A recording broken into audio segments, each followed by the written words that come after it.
এটা আশ্চৰ্যকৰ ঘটনা ঘটিছে শিৱসাগৰত মুখ হৰুৱাবৰ কাৰণে হিমন্ত বিশ্ব শৰ্মাই 2 নম্বৰী কাম কৰা আৰম্ভ কৰি দিলে। শিৱসাগৰত আজি এটা পৰিয়াল মোৰ ওচৰলৈ আহিছিলে অলপ আগতে। তেওঁলোকৰ ভোটাৰ তালিকাখন মোৰ ওচৰলৈ লৈ আহিছিলে। মই আপোনালোকক এই ভোটাৰ তালিকাখন দেখুৱাইছো। এই ভোটাৰ তালিকাত নীলাবিলাক তেওঁলোকৰ ঘৰৰ মানুহবিলাকৰ নাম আৰু ৰঙা যেটা দেখিছে কেইটা ৰঙা তলত 3টা। এই 3টা ৰঙাত আপোনালোকে দেখিবলৈ পাব যে এই ৰঙা 3টাত মানে 3টা বিহাৰী মানুহৰ নাম নতুনকে তাতে মনে মনে অন্তৰ্ভুক্ত কৰি দিছে। মই আপোনালোকক গাই দিছো বিধানসভা সমষ্টিৰ নাম নম্বৰ আৰু নাম নম্বৰ হ'ল 96, নাম শিৱসাগৰ, অংশৰ নাম 1, ৱাৰ্ডৰ নাম 4 শিৱসাগৰ, নাম মমিনুৰ ৰহমান, পিতা মিজানুৰ ৰহমান, ঘৰ নম্বৰ 12। তেওঁ এজন 27 বয়সীয়া মানুহ। তাৰপাছত ৰিজৱান ৰহিম, তেওঁৰ ঘৰত 23 বছৰ বয়সীয়া মানুহ।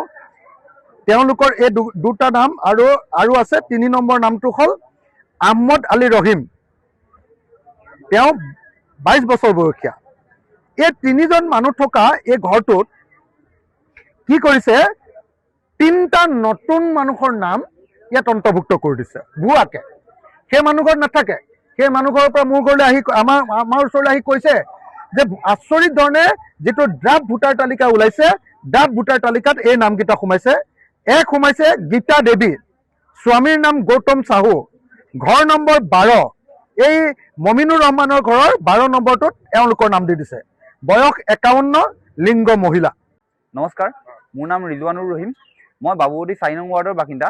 মই কিছুদিনৰ আগতে আমাৰ ভোটাৰ লিষ্টখন, লেটেষ্ট ভোটাৰ লিষ্টখন যেতিয়া মই চাই আছিলোঁ, তাত মই মানে কেইটামান ছাছপিচিয়াছ থিং পালোঁ।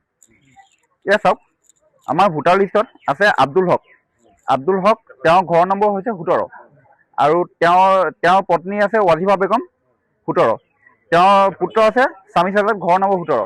কিন্তু তেওঁলোকৰ নামৰ মাজত এই শুভ নাৰায়ণ সিং বুলি এজন ব্যক্তিৰ নাম সোমাই আহিছে। তেওঁৰ ঘৰ নম্বৰটো হৈছে 17। সেইটোতো এটা কথা। তাৰ আকৌ পাছৰ দিনাখন মই যেতিয়া আমাৰ ভোটাৰ লিষ্টখন চালোঁ, তেতিয়া আকৌ আমাৰ ঘৰৰ নম্বৰটো আছে 12। আমাৰ ঘৰৰ ইয়াৰ আইতাৰ পৰা আৰম্ভ কৰি ভাইটিলৈকে ইয়াত গোটেইকেইটা নম্বৰ আছে ঘৰ নম্বৰ 12। আমাৰ পিছতে আকৌ গীতা দেৱীৰ পৰা আৰম্ভ, গীতা দেৱী, অমিত চাহু, বিনীতা কুৰ্মী আৰু কৰণ চাহু, এই 4জন ব্যক্তিৰ ঘৰ নম্বৰ আছে 12। মানে এওঁলোকৰতো আমি কোনো চিনিও নাপাওঁ। গতিকে মানে এই বস্তুটো কেনেকৈ হ'বলৈ পালে? আমাৰ ঘৰৰ লিষ্টত আমাৰ ঘৰৰ নম্বৰ তেওঁলোকৰ নাম সোমাই আছে। মই কালি অখিলাক এই বিষয়ে অৱগত কৰিলোঁ। তেওঁ এই বিষয়ে ষ্ট্ৰিক্ট একশ্যন ল'ব বুলি জনাইছে। ইলেকশ্যন কমিশ্যনকো মই এপ্লিকেশ্যনখন লিখি দিয়া হৈছে। কাইলৈৰ ভিতৰতে মই জমা দিম। যিকোনো খবৰৰ বাবে যোগাযোগ কৰক 7099017330 লগতে 7099017110 নম্বৰত।